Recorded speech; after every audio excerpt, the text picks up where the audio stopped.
Assalamualaikum warahmatullahi wabarakatuh.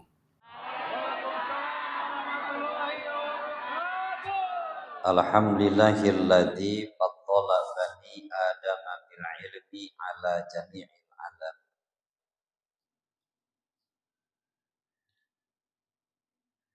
Asyhadu an la ilaha illallah dzul jalali wal ikram. Wa asyhadu anna Muhammadan abduhu wa rasuluh.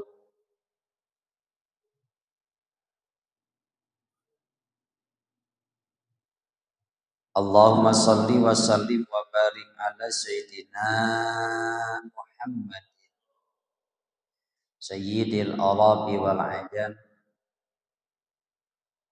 wa ala alihi wa ashabihi wa man tabi'ahu ila akhiril ayyam amma ba'du.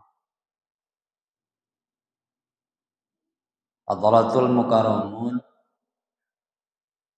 para bapak jamaah Masjid Jami Nurul Hasanah yang saya hormati, wabil khusus pengurus DKM Masjid Nurul Hasanah, semua yang hadir di kesempatan subuh hari ini yang saya hormati, mudah-mudahan semuanya Allah muliakan.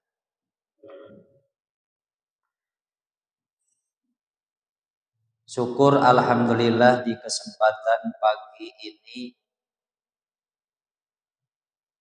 Allah Subhanahu wa taala masih mentakdirkan kita, membangunkan kita dari tempat tidur kita.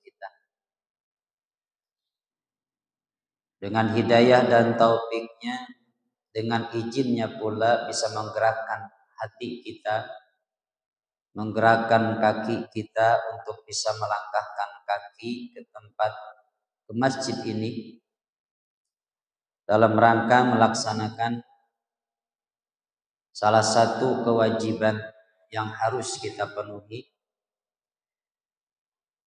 yaitu sholat subuh yang alhamdulillah sholat subuh sampai hari ini masih istiqomah dijalankan dengan berjamaah.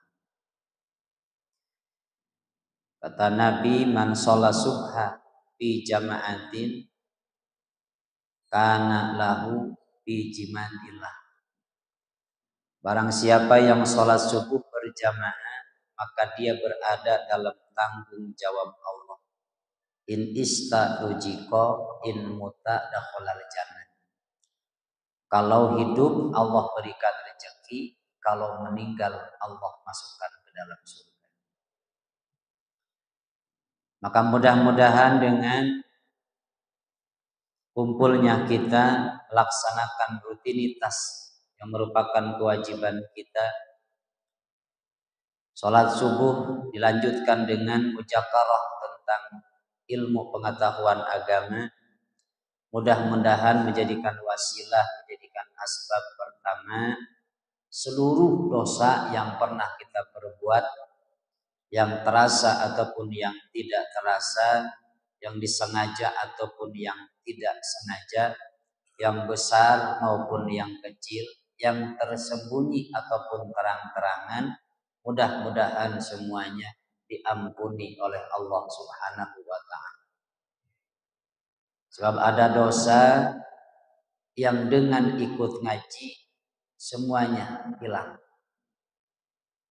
Ada juga dosa tidak bisa diampuni kecuali dengan menjalankan taubatan nasuha. Yang kedua, mudah-mudahan wasilah kita berkumpul, niat berjamaah sholat, niat silaturahmi, niat tolab ilmi, menjadikan wasilah rumah tangga kita menjadi rumah tangga yang sakinah, mawadah, warahmah. Anak cucu keturunan kita menjadi anak cucu keturunan yang soleh dan solehah. Yang paling penting kita berharap dan kita berdoa mudah-mudahan kita semuanya dicatat oleh Allah sebagai golongan husnul khotimah. Salawat beriring salam semoga senantiasa tercurahkan kepada junjungan kita Nabi besar Muhammad sallallahu alaihi wasallam. Hadirin kaum muslimin, bapak-bapak yang saya hormati, banyak orang yang mengira bahwa seolah-olah mencari ilmu itu enggak penting dan merupakan bukan sebuah kewajiban. Sehingga banyak orang yang contohlah hari ini, pagi ini mau melaksanakan sholat subuh, kira ngaji, nah nggak mau. Sholat subuh mah mau, ngaji enggak apa? Sholat subuh berjamaah mau, tapi ngajinya nggak mau. Jadi seolah-olah bahwa yang ngaji, yang pentingnya itu adalah sholat. Ngaji itu nggak penting, nggak wajib. Padahal kalau kita mau telusuri, kalau sholat mah wajibnya dari mulai balik, betul nggak? Ya, belum ada kewajiban, belum ada perintah. Selama orang itu belum balik, belum ada perintah melaksanakan sholat. Walaupun memang sebelum balik dianjurkan untuk membiasakan diri melaksanakan sholat supaya terbiasa setelah balik. Tapi kalau mencari ilmu, thalabul ilmi, itu wajibnya bukan dari balik. Minal mahdi ila lahdi. Dari mulai buayan sampai masuk liang lahat. Ya. Jadi kalau baik lihat seperti itu, wajiban ngaji, wajiban sholat. Kalau sholat mah diperintahnya mulai dari balik, kalau ngaji mah mulai dari hidup. Berarti wajiban mana?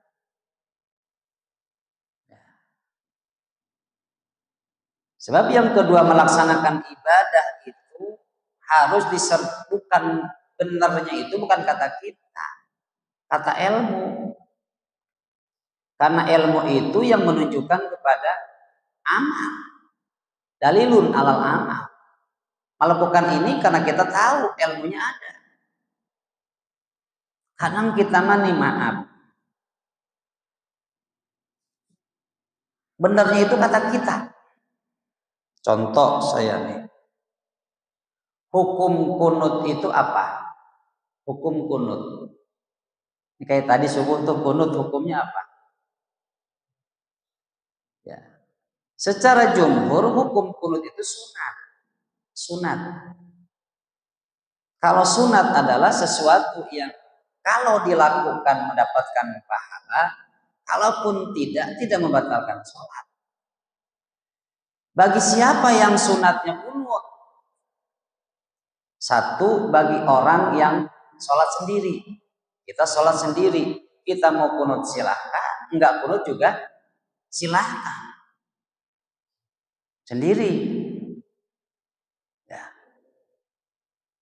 Lalu siapa lagi yang sunat kunut? Imam. Imam mau kunut silahkan, enggak kunut juga silahkan. Tapi ketika kita bermakmum, maka kita harus ikut imam. Kalau misalkan imamnya melakukan kunut, maka kita sebagai makmum harus kunut, wajib kunut. Bukan wajib kunutnya, wajib mengikuti imamnya. Ketika imam tidak melakukan kunut, jangan memaksakan diri kita melakukan kunut. Kan kadang-kadang ada yang mangkrong. Kalau imam itunya mah diikutin, lebah kunut, enggak mau ngikut. Ada enggak? Ada yang kayak begini, maaf, karena dia ngerasa nggak biasa kunut, sementara imamnya kunut. Ya. Begitu kunut berdiri diam begini, nggak mau kunut. Padahal dia bermakmum, salah apa benar? Salah, karena dia bermakmum, ikutin imam. Karena imamnya kunut, ngikutin kunut. Imamnya enggak, jangan kunut. Ini imam kagak kunut, Allah salah juga. Banyaknya yang seperti itu, mangkreng dengan pendiriannya, tidak berprinsip kalau dia sedang bermakmum. Salah itu, salah. Kenapa? Karena ibadahnya tanpa didasari dengan ilmu. Ada aturan mainnya. Ada itu banyak sekali itu yang mangkreng. Begitu imamnya kunut, dia mah karena nggak biasa kunut, ya kunut biasa aja, berdiri aja nungguin kunut. Kalau memang mau nggak mau ngikutin, ya sudah buka rokok saja, pisah dari imam. Ngapain? Beberapa bulan yang lalu ada imam dari Arab Saudi mimpin sholat subuh. Sholat kunutnya panjang. Kemudian dia ngisi seperti itu, kajian subuh. Pada waktu subuh keliling, dia bilang, saya ini bermadzhab Imam Ahmad bin Hambal, bukan mazhab Imam Syafi'i. Kata beliau. Ya. Tapi saya tahu di Indonesia itu mazhab Imam Syafi'i. Setiap subuh itu, setiap subuh di rakaat yang kedua sebelum sujud, setelah i'tidal itu biasa melakukan kunut, maka saya lakukan kunut. Padahal saya di sana nggak biasa kunut. Artinya apa? Di mana bumi diinjak, langit dijunjung. Itu namanya orang yang punya ilmu yang bijaksana, bukannya mangkreng karena mentang-mentang punya ilmu.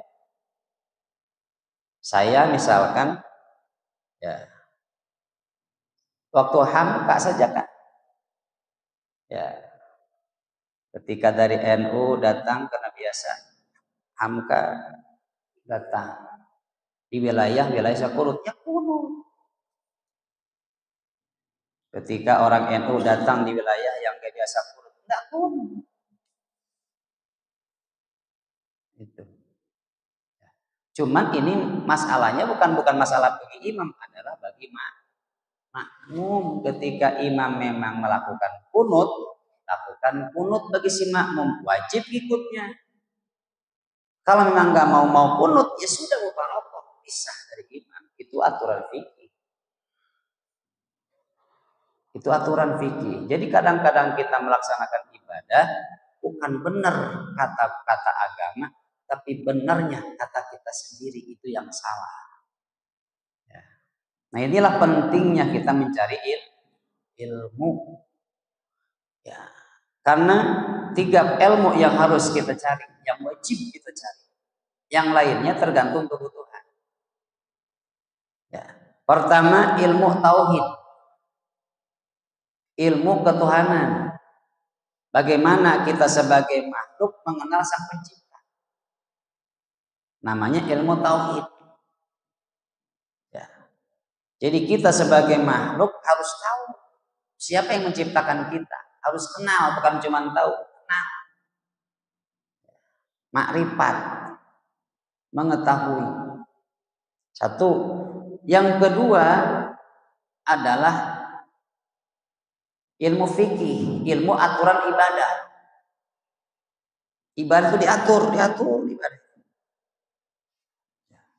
Ada aturannya, ibadah sholat subuh seperti ini, sholat zuhur seperti ini, bacaan Fatihah seperti ini.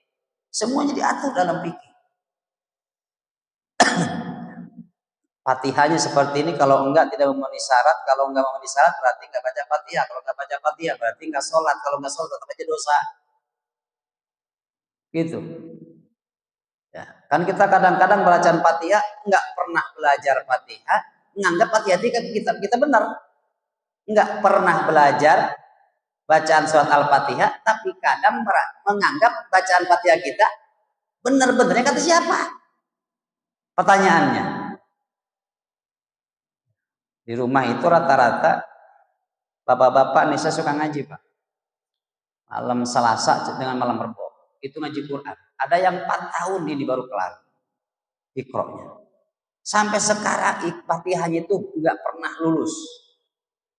Karena seminggu sekali namanya juga ngajinya. ntar biasa udah, apalagi kalau sekali lagi libur, misalkan 1 minggu dan nggak ngaji, besoknya kaku lagi mulutnya. Itu yang ngaji Pak. Pertanyaannya bagaimana nggak pernah ngaji? Itu yang ngaji kadang-kadang ngaji seminggu, kadang misalkan lagi repot nggak ngaji, nanti minggu besok lagi ngaji lagi, mulai agak kaku lagi. Akhirnya saya betul dibengkelin lagi. Ya, karena dalam bacaan Al-Quran itu ada ilmu makhraj, ada ilmu tajwid. Berpisah tajwid dengan makhraj. Seperti kadang-kadang begini. In tajwid, na makhraj. Na menyebutin na makhraj, in tajwid. Beda misal ilmu. Makharijul huruf dengan tajwid, mujawad. Seperti baca kitab aja, ada sorof, ada nahwu, kan begitu. Ya dalam baca tafsir, ada tafsir, ada ilmu tafsir, dikaitkan dengan ilmu balaghah, mantek, dan juga yang lainnya. Berapa ilmu yang mencakup, termasuk membaca Al-Quran juga ada beberapa ilmu. Aturan agama, fikih. Dan yang nomor ketiga, yang wajib kita pelajari adalah ilmu tasawuf. Ya. Kalau biasanya kalau tasawuf yang diambil oleh orang-orang Nahdlatul Ulama itu ya yang ke Imam Ghazali tasawuf. Banyak kan lebih ke sana condongnya ke Imam Ghazali. Maka dari itu inilah pentingnya ilmu. Karena di dalam hadis ini yang diriwayatkan oleh An Huzaifah bin Al-Yamani radhiyallahu anhu maqala qala Rasulullah sallallahu alaihi wasallam, dari Huzaifah bin Al-Yamani, semoga Allah meridhoi kepada Huzaifah dan Yaman. Rasulullah sallallahu alaihi wasallam bersabda, fadlul ilmi khairun min fadli ibadah. Keunggulan ilmu itu, fadilah ilmu itu lebih baik daripada fadilah ibadah. Ya. Fadilah, keunggulan ilmu itu lebih baik daripada keunggulan ibadah. Ya. Barang siapa yang sholat subuh, sholat 2 rakaat sebelum subuh. Sholat subuh tadi kita sebelum subuh 2 rakaat kita sholat. Khairu minad dunya wa ma fiha. Lebih baik daripada dunia dan apa yang ada di dalam dunia. Wa ma fiha. Fi-nya fi dzarfiyah. Barang siapa yang sholat 2 rakaat sebelum subuh tadi, maka itu padilahnya lebih baik daripada dunia dan apa yang ada di dalam dunia. Lebih baik. Lalu bagaimana mencari ilmu? Jauh lebih itu padilahnya. Lihatin saja dalam ayat Al-Quran. Yarfa'illahul ladina amanu minkum walladina utul ilma darajat.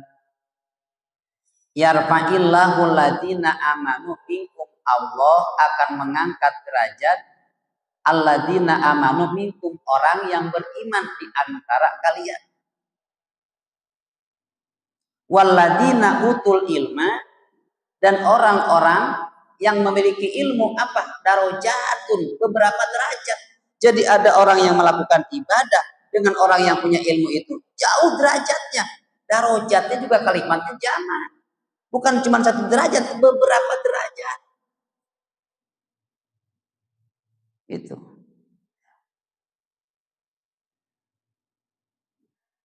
Makanya disinilah pentingnya ilmu. Kalau kita kan lebih kadang-kadang begini. Jadi seolah-olah bahwa ilmu yang tadi itu nggak wajib, yang 3 Pak. Ilmu fikih, ilmu tauhid, ilmu tasawuf. Sehingga kadang-kadang kita mengarahkan anak kadang-kadang bukan ke situ arahnya. Padahal yang wajibnya itu 1 ilmu tauhid, 2 ilmu fikih, ilmu syariat, yang ketiga ilmu tasawuf. Kadang-kadang karena kita ngerasa Ini mah nggak begitu wajib. Yang diarahkan anak kemana? Ke ilmu umum. Sedangkan kata Nabi, la yalqallahu abdun bidan bi'adamu min jihalati ahli. Tidak akan sampai seorang hamba kepada Allah dengan dosa yang lebih besar. Dosanya yang lebih besar min jihalati ahlihi, daripada kebodohan keluarganya. Tidak sampai seorang hamba kepada Allah dengan sebab dosa yang paling besar daripada kebodohan keluarganya. Kita punya dosa besar. Besarnya kenapa? Karena membiarkan dosa-dosa yang kecil. Ya, karena kecil sedikit emang kita biarin terus, jadi numpuk dosa kita. Ya. Yang kita nggak kerasa.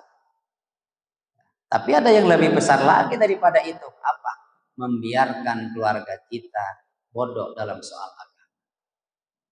Karena kita kadang sendiri tidak merasa penting hal itu. Ya. Makanya kadang-kadang pernah kita nggak pertanyakan sama diri sendiri, pernah kita nggak belajar Fatihah? Pernah nggak? Tanyakan dengan sendiri. Ayo.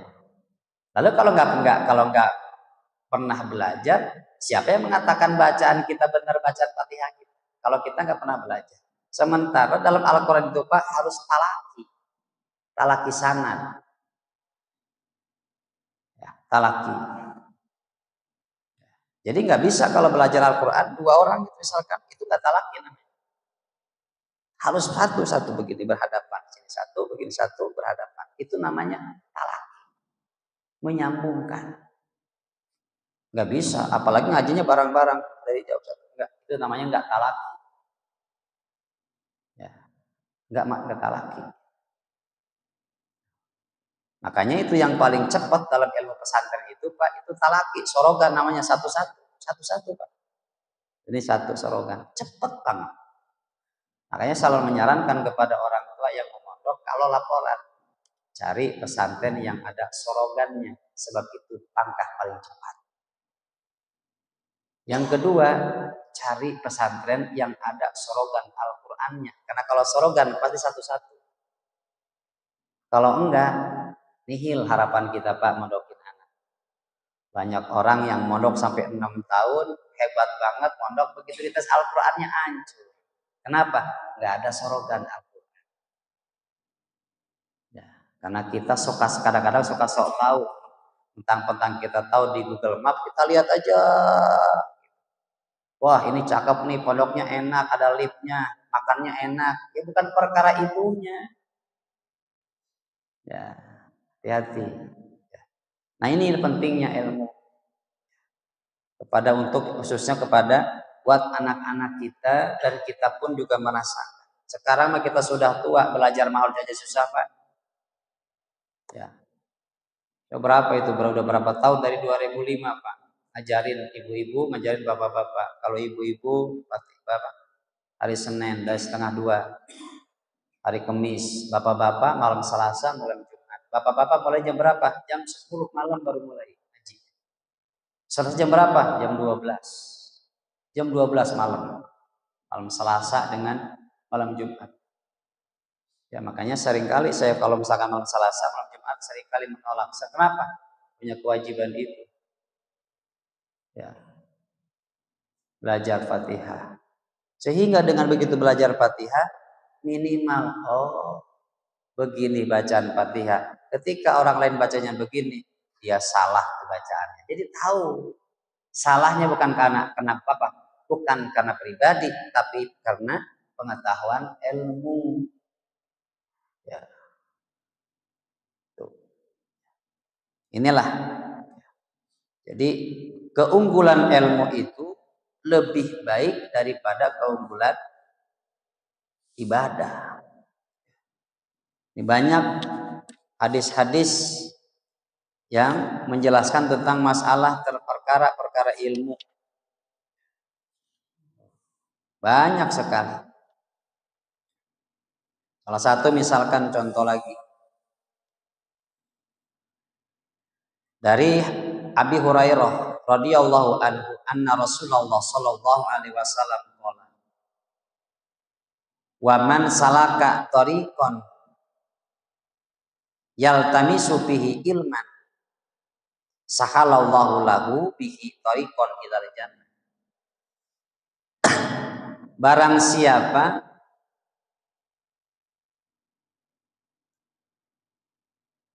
yang mencari jalan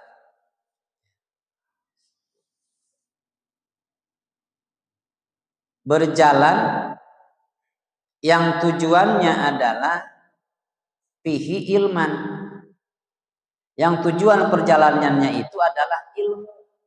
Mau kemana kamu? Mau ke masjid, mau ngapain? Mau ngaji. Apa kata Nabi? Sahalallahu lahu bihi tariqan ilal jannah. Kalimatnya ini sahala, Pak. Kalau bahasa kata santri mah disebutnya balaghah, mubalaghah. Binanya bina mubalaghah, artinya sahala itu sangat gampang. Bukan kalau kalimat gampang ya, ada yang kalau gampang ya bisa saja gampangnya gampang, nggak begitu gampang, tapi kalau udah pakai mubalaghah sangat gampang berarti mudah kan? Di sini kalimatnya pakai kalimat binanya bina mubalaghah. Sahalallahu lahu bihi tariqan ila jannah, artinya Allah sangat gampang kepadanya bihi dengan ilmu tersebut tariqan ila jannah, perjalanannya menuju surga. Jadi lebih mudah kalau kayak kata Mbah Maimun Juber begini. Ya. Surga itu harus pakai ilmu. Ilmu itu harus dicari. Carilah ilmu. Walaupun kalau memang kita mampunya seminggu sekali, lakukan seminggu sekali. Karena kita memang di samping kita kewajiban nyari ilmu, kewajiban pula mencari nafkah. Beda dengan anak kita, emang anak kita waktunya belajar walaupun tiap hari juga. Nah kalau kita memang sudah usia, kewajiban kita bukan cuma nyari ilmu doang, tapi harus bisa membagi waktu dengan kewajiban-kewajiban yang lain. Tapi jangan sampai kita meninggalkan thalabul ilmi. Sebab surga itu harus pakai ilmu, ilmu itu harus dicari. Karena apa? Ternyata kata Nabi juga, barang siapa yang berjalan yang tujuannya di situ adalah ilmu, maka Allah akan mudahkan baginya jalan menuju surga. Jadi gampang. Dengan ilmu mah. Orang di sini ada penuh masjid, tapi orang bodoh semua. Lagi sholat, lagi ibadah, lagi menangis jam 2 malam. Ya Allah, ya Allah. Sholat ada yang lagi sujud. Ada orang yang punya, tapi bodoh semua. Ada orang yang lagi punya ilmu, lagi tidur. Lagi tidur, bukan lagi ibadah. Itu setan mau masuk nggak jadi, bukan karena yang ibadah. Tapi karena orang yang punya ilmu yang lagi tidur. Kenapa? Kalau orang bodoh mah ibadah gampang berbeda dengan orang yang punya ilmu. Sepertinya sederhana, karena semakin mudah dalam fikih, maka mudah dalam pelaksanaan ibadah. Ya. Kan kadang-kadang kalau kita karena maaf sekali ini yang sering terjadi saya lihat. Kadang-kadang orang melakukan sujud setelah beres sholat, sujud dulu baru tinggalkan. Banyak kayak seperti itu Pak, ngelihat. Banyak Kak? Banyak kan? Jadi dia sujud gitu, sujud. Langsung sujud baru dia pulang. Ya. Benar apa enggak kata gitu? Ya.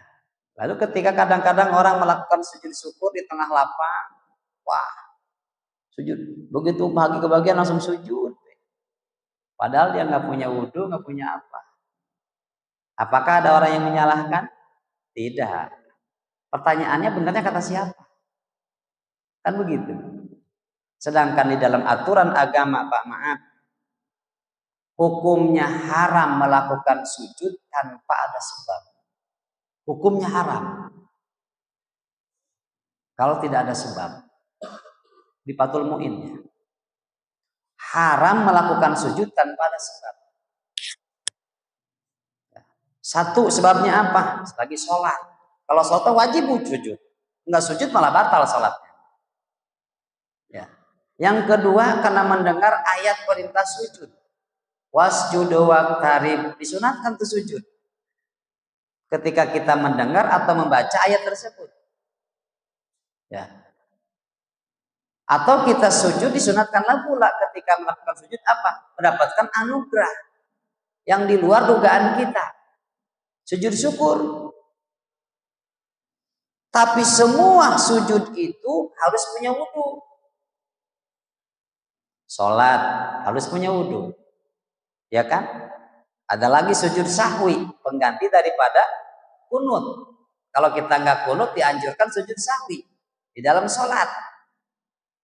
Di luar sholat, kalau kita melakukan sujud, syaratnya harus wudu.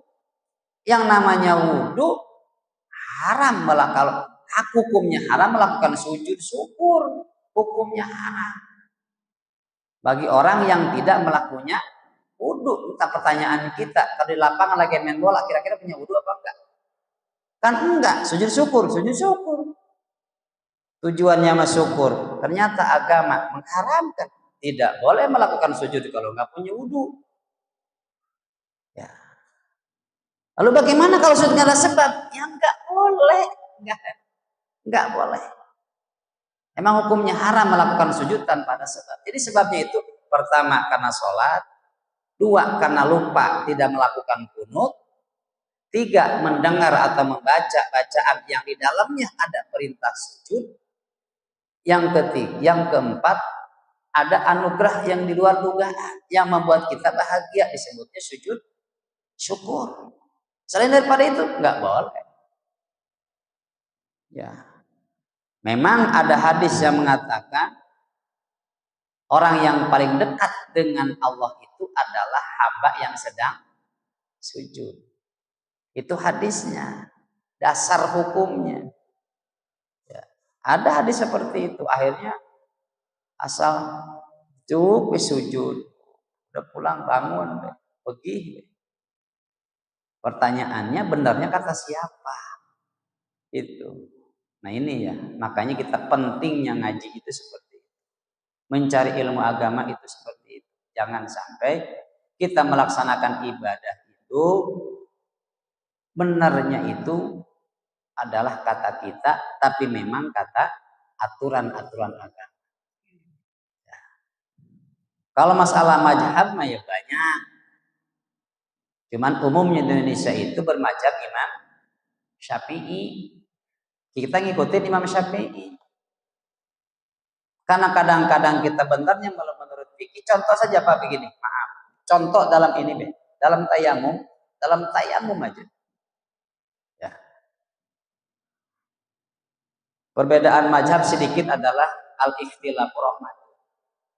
Kata mazhab Imam Syafi'i, tayamum itu harus menggunakan mutlak dengan tanah, debu. Nggak bisa itu, nggak boleh. Nggak bisa. Ya. Menurut Imam Imam Hanafi, ya, boleh melakukan tayamum kepada sesuatu yang masih nempel ke tanah. Ada pohonan nempel ke tanah, tayamum ke pohon, boleh. Ya. Yang ketiga kata Ahmad bin Hanbal, boleh menggunakan apa? Melakukan tayamum yang memang tempat itu asalnya dari tanah, boleh. Pertanyaan saya kadang ini pertanyaan yang sampai sekarang, orang tayamum di pesawat, karena sholat. Pertanyaannya secara hukumnya tanah bukan, nempel ke tanah enggak. Kemudian itu asal dari tanah apa bukan? Kan begitu pertanyaannya. Karena Imam Syafi'i mutlak harus pakai tanah. Imam Hanafi boleh melakukan kepada sesuatu yang sesuatu itu nempel kepada tanah. Yang ketiga Imam Ahmad bin Hambal boleh kita melakukan tayamum kalau itu perkaranya asalnya dari tanah. Nah kalau misalkan kita di pesawat kita tayamum untuk ujung bangkunya, pertanyaannya apakah nempel ke tanah? Tidak. Apakah tanah? Bukan. Apakah asal dari tanah? Kan begitu pertanyaannya. Makanya kalau saya di pesawat, saya sholat itu lihurmatil wakti. Nanti ketika sampai di sana lagi, ya sholat lagi. Mengkodok sholat. Jadi sholatnya sholat kodok. Itu. Kalau saya, karena belum bisa memastikan itu. Ya. Kok bisa orang melakukan itu? Wallahu a'lam.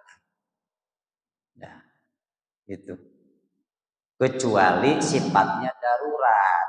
Lain lagi kalau bicara darurat, anjing aja yang sifatnya haram kita makan. Darurat, kalau nggak makan mati, silahkan makan daging anjing, silahkan makan daging babi. Kalau memang darurat, nggak ada yang lagi yang dimakan. Kalau nggak makan mati, silahkan makan. Karena Islam melindungi tentang jiwa manusia. Itu aturan-aturan main di dalam ilmu fikih. Makanya pentingnya di situ kita harus mencari ilmu. Bukan bisanya apa yang diwajibkan, mencarinya. Bukan wajib, bukan bisanya, tapi mencarinya yang kita dilakukan ini, perintahkan itu. Nyampe ke rumah, datang ke masjid, ini ngaji tadi, ngaji. Apa ini bahas? Emang tidur? Ya. Gugur kewajiban, gugur. Kenapa? Karena sudah sampai ke tempat pengajian. Tapi kalau misalkan kita sudah mengaji, paham apa yang dijelaskan, pahalanya 2. 1, pahala ngajinya. Yang kedua, pahala pahamnya. Lebih besar lagi, lebih besar. Ini pahala ngaji, Pak. Pahala ngaji ini. Ya. Kalau diperlihatkan oleh Allah, pahala ngaji. Masya Allah, tabarakallah. Ya. Kata Nabi, kalau pahala ngaji diperlihatkan oleh Allah, pasti manusia itu akan bacok-bacokan. Bacok-bacokan, berantem. Kenapa? Berebut pahala. Berebut pahala sampai bacok-bacokan, berani bacok-bacokan. Berebut kayak orang namanya lagi berebut sesuatu, ingin dapat, berani bacok-bacokan. Karena saking besar-besarnya pahala ngaji. Makanya nggak diperlihatkan oleh Allah. Yang lihatin apa? Barokahnya, bukan pahalanya. Sebab pahala mah adalah di akhirat, kalau barokah mah di dunia. Barokah mah di dunia. Makanya kata hadis apa? Ya. Manusia itu akan dicabut keberkahan usahanya dengan sebab meninggalkan ilmu. Dengan meninggalkan ilmu, dengan meninggalkan siapa? Meninggalkan ulama, orang yang punya ilmu. Ya. Saya di zamanun ala ummati yafirruna minal ulama wal fuqaha. Payab kaliyallahu bisalasi baliyatin al-awal al-ula yarfa'ullahu barakatan min kasbihim. Allah cabut keberkahan hasil usaha. Dicabut hasil usaha barokahnya. Nah, itu pahala buat kita. Lalu bagaimana misalkan kita nih pahala luar biasa ilmu, Pak. Nih anak kita atau cucu kita. Kita titipin ke ustadz, suruh ngaji. Kata ustadz begini, ayo dek baca coba bismillah. Dibaca sama anak kita atau cucu kita. Bismillahirrahmanirrahim. Kata cucu kita, apa keutamaannya, keunggulan bacaan yang dibaca bismillah sama anak atau cucu kita? 1, dosanya diampuni. 2, dosa gurunya diampuni. Yang ketiga, dosa orang tuanya diampuni. Baru baca bismillah doang, Pak. Cucu kita, anak kita disuruh sama ustaz suruh baca bismillah, dibaca bismillah sama cucu kita, anak kita. Masya Allah, dosa gurunya diampuni, dosa dianya diampuni, dosa orang tuanya diampuni. Itu baru bismillah doang. Apalagi kalau misalkan baca Fatihah. Ayo diulang-ulang. Alhamdulillahirabbil alamin. Itu ya. Ar-Rahmanir-Rahim. Ikuti. Itu apalagi baru bismillah dong seperti itu jaminan. Satu. Ada dalam lagi kitab Tanbihul Ghafilin.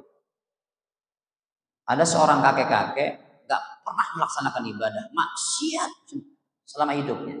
Meninggal dunia. Begitu di alam kuburnya disiksa kagak berhenti-berhenti. Suatu hari berhenti siksaannya. Saking heran-herannya nadanya sama malaikat. Biasanya disiksa kok berhenti. Malaikat, ada apa? Tumben saya nggak disiksa. Kan biasanya saya nggak pernah berhenti disiksa. Kok sekarang disiksa? Diberhentiin lama lagi nih. Apa jawab si malaikat tersebut? Kenapa hari ini kamu nggak disiksa? Karena hari ini cucumu sedang belajar. Cucu Pak, bukan anak. Cucu kita lagi belajar, kita banyak dosa nih. Itu berhenti Pak. Siksaannya sama kakeknya di alam kubur. Gara-gara cucunya ngaji. Itu luar biasanya ilmu. Gitu. Jadi kalau kita misalkan banyak dosa, anak kagak ada yang ngaji, kita caranya bagaimana urusan?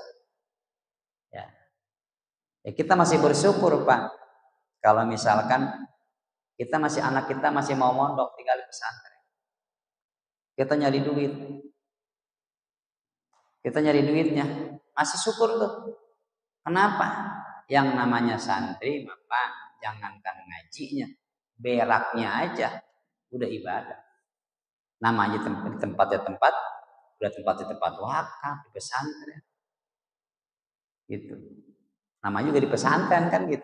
Kan kayak di masjid, Pak. Di masjid itu kan bukan cuma tempat sujud doang, ada kamar mandinya kan? Ada kamar mandinya, ada toiletnya, kan begitu. Ya. Orang yang mewakafkan ke masjid, datang ke situ, ujuk-ujuk nggak masuk masjid, mau berak doang, mau kencing doang, itu tetap saja yang mewakafkan mendapat pahala. Padahal ke situnya bukan mau ke masjid, tapi ngapain? Kencing, mau ngapain? Berak, tetap aja dapat pahala. Ya. Anak kita tinggal di pesantren mulu tiap harinya. Jangankan lagi ngajinya, lagi tidurnya aja pahala terus ngalir buat kita. Kalau anak kita belajar dalam ilmu agama, inilah pentingnya ilmu. Jadi jangan dianggap sepele. Karena kita melaksanakan ibadah itu harus sesuai dengan aturan. Ya. Sholat rukunnya ada berapa? Setiap rukun ada ada syarat-syaratnya dalam takbir, dalam di dalam bacaan, di dalam sholat ada rukun qauli, ada rukun qalbi ada urusannya niat. Itu rukun qalbi urusannya niat, karena kita berpajak Imam Syafi'i bagaimana cara niatnya. Kemudian di dalam baca ada namanya rukun qauli, rukun bacaan itu seperti takbir harus benar. Kan kadang-kadang suka ada yang begini takbir Pak.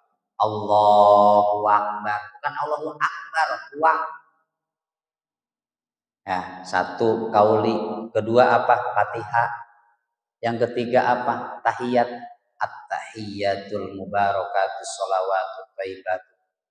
3. Yang keempat sholawat. Allahumma sholli ala sayyidina Muhammad. 4. Yang kelima apa? Salam.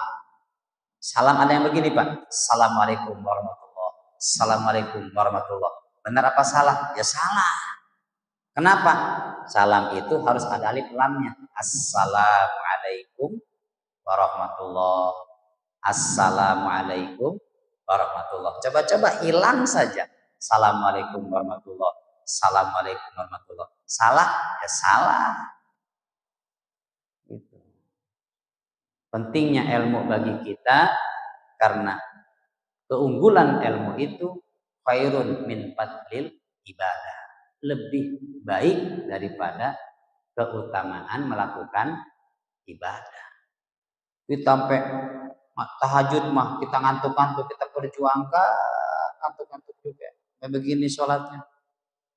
Giliran ngaji ditinggalkan. Itu namanya salah. Ya, giliran ini. Kenapa? Karena tadi fadlul ilmi khairun min fadlil ibadah. Keunggulan ilmu itu lebih baik daripada keunggulan ibadah. Itu saja. Barangkali tadinya saya sampai membahas masalah ikhlas, Pak. Ikhlas. Seperti apa itu ikhlas yang kita jalankan. Ya. Tapi walaupun demikian ini menjadikan penyemangat buat kita. Niatkan dari sekarang, jangan ngaji karena sempat, tapi yuk sama-sama sempatkan waktu untuk ngaji. Jadi ngajinya bukan karena sempat, tapi sempatkan waktu untuk ngaji. Walaupun cuma 5 menit, ngajinya cuma 5 menit, sempatkan waktu dalam arti untuk mengukurkan kewajiban kita. Mudah-mudahan ada manfaat.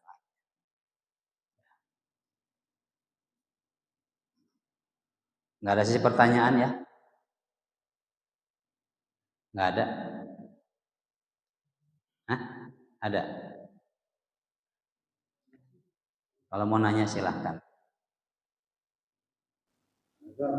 Ya. Waalaikumsalam.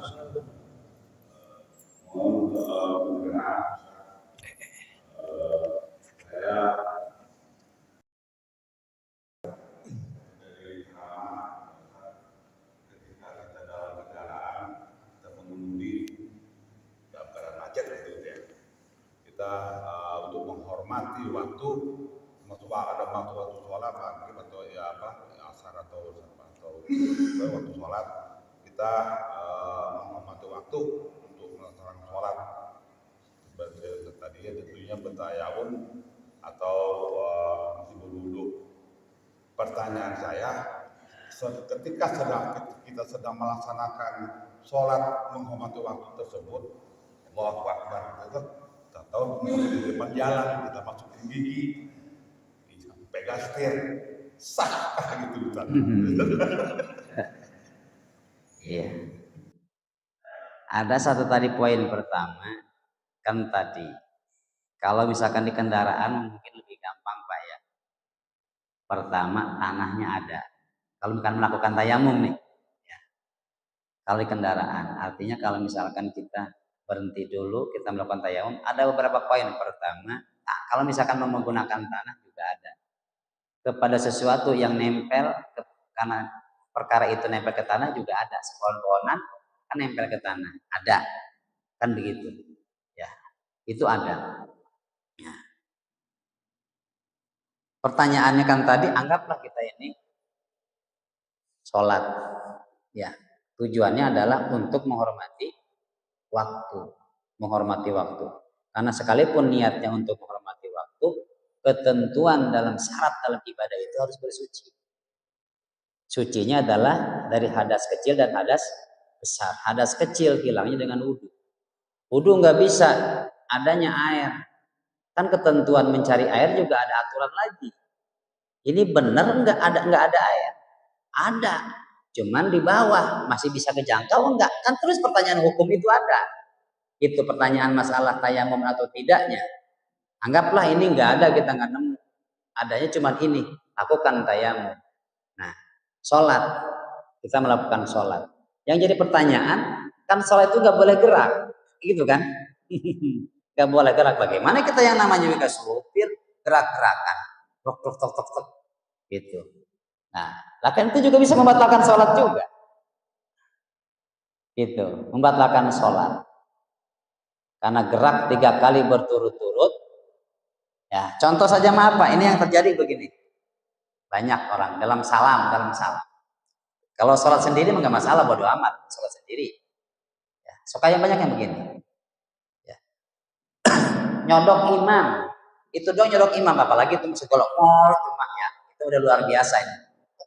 Ngitipin gigi. Itu mah gerak-geraknya. Ini mah begini doang Pak. Ya, imam baru juga begini.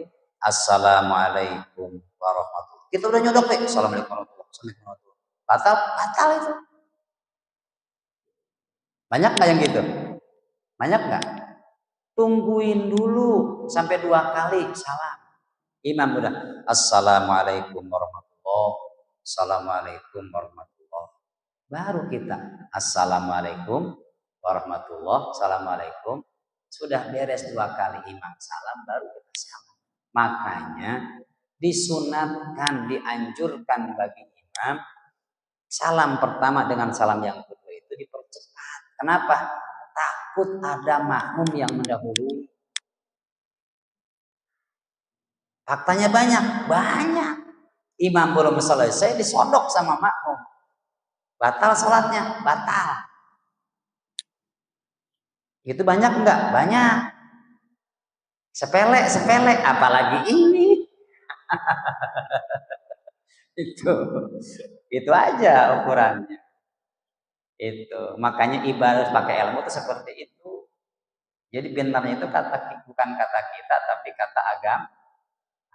Banyak itu yang seperti itu Pak. Makanya kadang-kadang suka cepet begitu. Kan suka ada yang begini.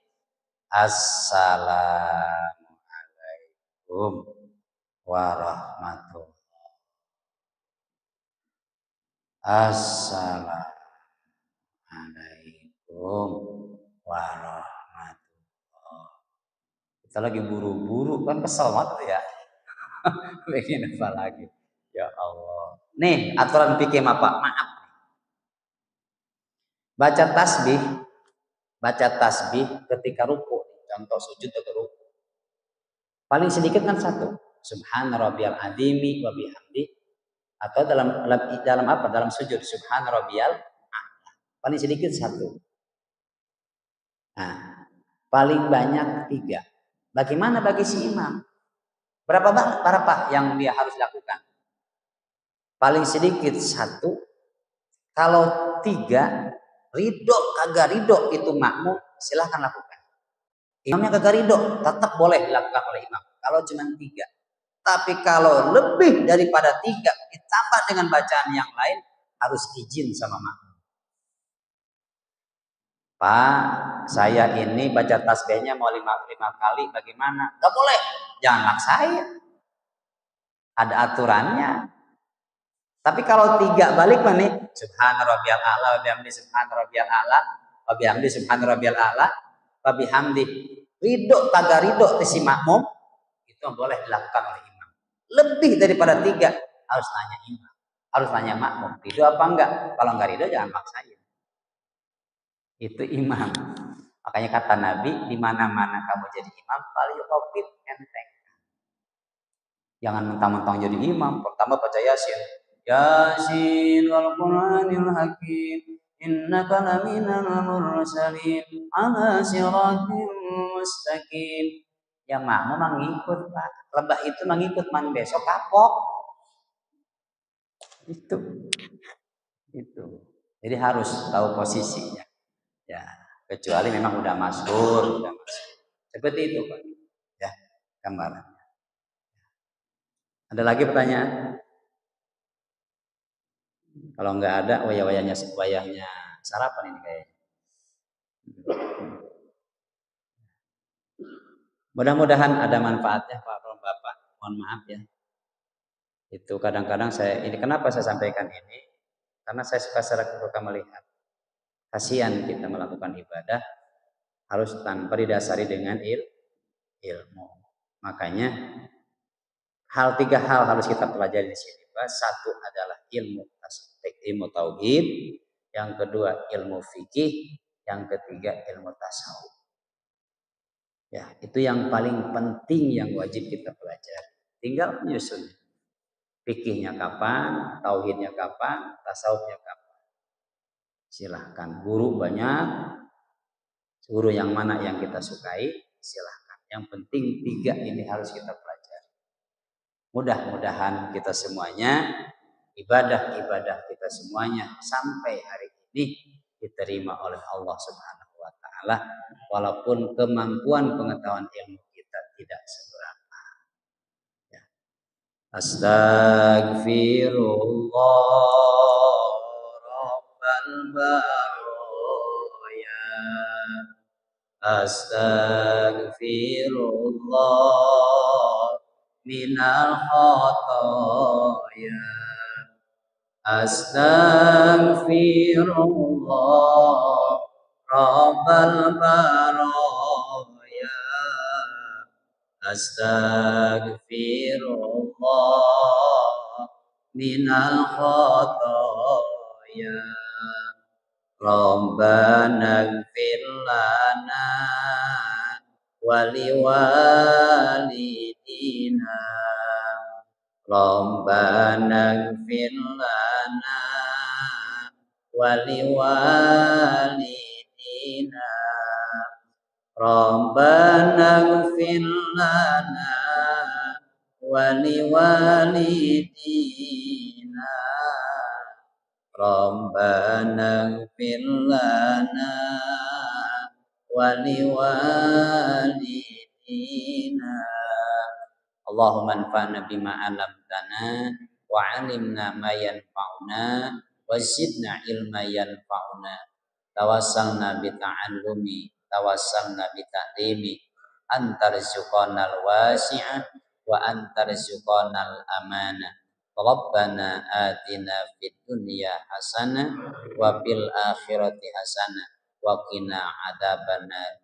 Wa sallallahu ala sayyidina Muhammad wa ala ali sayyidina Muhammad walhamdulillahi rabbil alamin. Assalamu alaikum warahmatullahi wabarakatuh.